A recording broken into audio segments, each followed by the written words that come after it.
আজ কিছুক্ষণ আগে আমাদের ক্লাসে আমরা ভাবছিলাম কেউ বেঞ্চ নড়েছে, কিন্তু তারপরে দেখলাম গোটা স্কুল নড়তে লাগলো। তখন শুক্রবার বেলা 1:22 আচমকায় কেঁপে উঠল মাটি। মুহূর্তের মধ্যেই আতঙ্ক ছড়িয়ে পড়ে ঘাটাল জুড়ে। ঘরের আলমারি, জানলার কাঁচ, বৈদ্যুতিক তার সবকিছুতেই টের পাওয়া গেল কম্পনের স্পষ্ট ছোঁয়া। অনেকেই প্রথমে বুঝে উঠতে পারেননি কি ঘটছে। তারপরই ছড়িয়ে পড়ে একটাই শব্দ, ভূমিকম্প। এই কম্পনের আঁচ লাগে দাসপুর এলাকাতেও। দাসপুরের সুলতাননগর প্রাথমিক বিদ্যালয়ে তখন স্বাভাবিকভাবেই চলছিল পাঠদান। হঠাৎ কম্পন অনুভূত হতেই সতর্কতার সঙ্গে শিক্ষক শিক্ষিকারা দ্রুত ছাত্রছাত্রীদের নিয়ে বিদ্যালয় কক্ষ ছেড়ে বাইরে খোলা জায়গায় বেরিয়ে আসেন।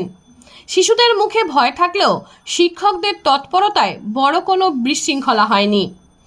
খোলা মাঠে দাঁড়িয়ে সবাই অপেক্ষা করতে থাকে আরও কোনো কম্পন হয় কিনা সেই আশঙ্কায়।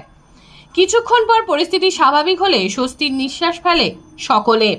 এই ঘটনার মধ্যে দিয়ে আবারও স্পষ্ট হয়ে উঠল প্রাকৃতিক দুর্যোগের মুহূর্তে সচেতনতা ও দ্রুত সিদ্ধান্ত কতটা জরুরি। ভয় ধরালেও বড় কোনো ক্ষয়ক্ষতির খবর না থাকায় এলাকাবাসীর মধ্যে স্বস্তি ফেরে।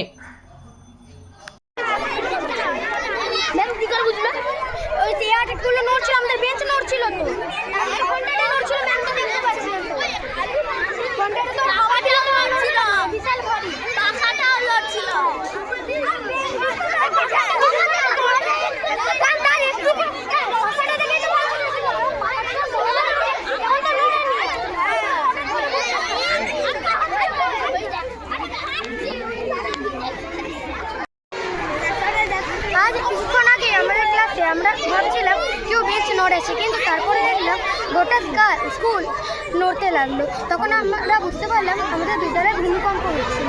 তারপর এখন আমরা আমাদের বিদ্যালয় সংলগ্ন মাঠে এসে উপস্থিত হয়েছি।